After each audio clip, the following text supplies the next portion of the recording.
เอาละว่าหัวมูมาหัวมูมาหัวมูมาลำว่าข้าท้าก่อน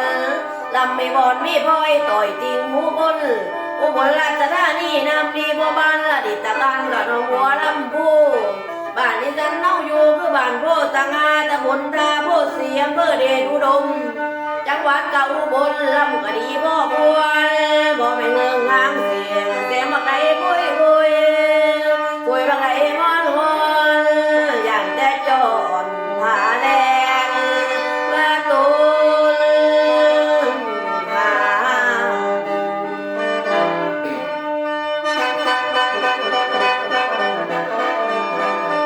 โอ้ยละน้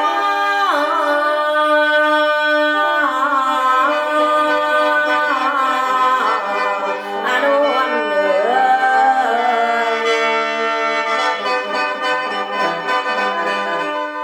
ได้ไหมคะ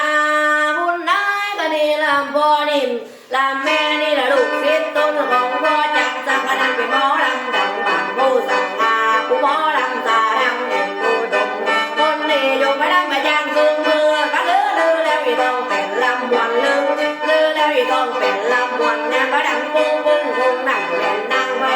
บาดจังให้ฟังจังลงเป็นอะไรบาดจังให้ฟังจังลงเป็นลำไปทุกสังเนี่ยเสียงหล่นเสียงใหญ่ไม่มาลำใจจะนักปากปูปากเด่นตัวมาดีแห่งกันโดก็เคยผมมาลำตาลำมืออย่างก็ดังบางดังยองดีนิ่มหลับปีร้องเป็นตัวจริงนิ่มหลับปีร้องเป็นตัวจริงเป็นมาลำซ้ำวิ่งหลับตัวจริงแท้โอ้เคยไปลำใจไป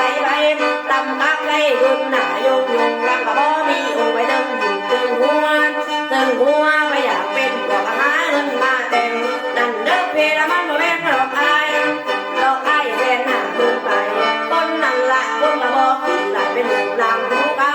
ดังเต้นนั่งติดเสากับบ่มีไรไก่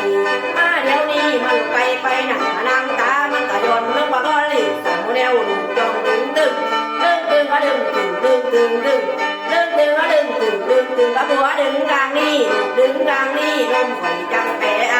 โยกแก่ก็หนาโยไปนำฟังเสียงลำมาเสียงสาวกำน้อยอยู่ตัวของต่อยก็ต้องละเป็นลำติ่งเล่นเก่งก็เล่นติ่งเล่นเก่งก็เล่นติ่งไปมาเสียงเล่นเก่งก็เล่นติ่ง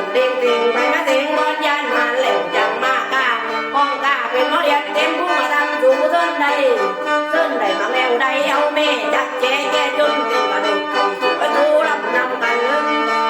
ได้ดูนำกันเสียหน้านัวละแกละสู่ไปก่อน